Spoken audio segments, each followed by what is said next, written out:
ഈ പിക്ചർ വരയ്ക്കാൻ ഞാൻ ആകെ 21 മിനിറ്റ് എടുത്തിട്ടുള്ളൂ. നിങ്ങൾക്കും ഇത് വരയ്ക്കാൻ പറ്റും.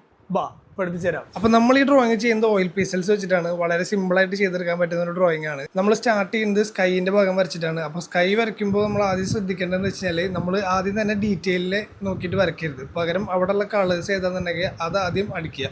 അപ്പോൾ ഞാൻ ചെയ്തിട്ടുള്ള എന്താ വെച്ച് കഴിഞ്ഞാൽ ആദ്യം അവിടുത്തെ കളേഴ്സ് ഏതൊക്കെയാണെന്ന് നോക്കുക, എന്നിട്ട് അത് അപ്ലൈ ചെയ്തിട്ട് പിന്നെ നമുക്കത് വിരൽ വെച്ചിട്ട് തന്നെ ഈസി ആയിട്ട് ബ്ലെൻഡ് ചെയ്തെടുക്കാനായിട്ട് സാധിക്കും. അതിനുശേഷമാണ് നമ്മൾ മേഘങ്ങൾ വരയ്ക്കുന്നത്. അപ്പോൾ മേഘം വരയ്ക്കുമ്പോൾ ഇതേപോലെ നമ്മൾ ഓയിൽ പീസൽസ് വെച്ചിട്ട് തന്നെയാണ് ബ്ലെൻഡ് ചെയ്തെടുക്കുന്നത്. ഇപ്പോൾ ഈ മൗണ്ടെയിൻ വരയ്ക്കുമ്പോൾ ശ്രദ്ധിക്കേണ്ടത് എന്താ വെച്ച് കഴിഞ്ഞാൽ നമുക്ക് റൈറ്റ് സൈഡിൽ നിന്ന് ലൈറ്റ് വരുന്നുണ്ട്. അപ്പോൾ വൺ സൈഡ് കുറച്ച് ഡാർക്ക് ആയിരിക്കും. അപ്പോൾ അത് അതേപോലെ വരച്ചാൽ മാത്രമാണ് നമുക്ക് ആ ഒരു 3D ലുക്ക് കിട്ടുള്ളൂ. അപ്പോൾ മൗണ്ടെയിൻ വരയ്ക്കാനും നമ്മൾ സെയിം സ്റ്റെപ്പ് തന്നെയാണ് നമ്മൾ ചെയ്യുന്നത്. ആദ്യം തന്നെ നമ്മൾ ബേസ് കളേഴ്സ് ഏതൊക്കെയാണെന്നുണ്ടെങ്കിൽ അത് ആദ്യം അപ്ലൈ ചെയ്തിടുക. അതിന് ശേഷമാണ് അതിൻ്റെ ഡീറ്റെയിൽ ആയിട്ടുള്ള വൈറ്റും അതേപോലെ പർപ്പിൾസും ഒക്കെ അപ്ലൈ ചെയ്യണുള്ളൂ. ഇനി ലാസ്റ്റ് സ്റ്റെപ്പായിട്ട് നമുക്ക് മരങ്ങൾ വരയ്ക്കാനുള്ളൂ. അപ്പോൾ അതുകൂടി കഴിഞ്ഞ് കഴിഞ്ഞാൽ നമ്മുടെ ഡ്രോയിങ് കംപ്ലീറ്റ് ആവും. അപ്പോൾ നിങ്ങൾ ഈ ഡ്രോയിങ് എന്തായാലും ചെയ്ത് നോക്കുക, എന്നിട്ട് കമൻറ്റിൽ പോസ്റ്റ് ചെയ്യുക. അപ്പോൾ ഇതുപോലത്തെ വീഡിയോസിനായിട്ട് എന്നെ ഫോളോ ചെയ്യുക, എൻ്റെ കൂടെ ഈ ജേർണിയിൽ കൂടുക. Okay, bye bye.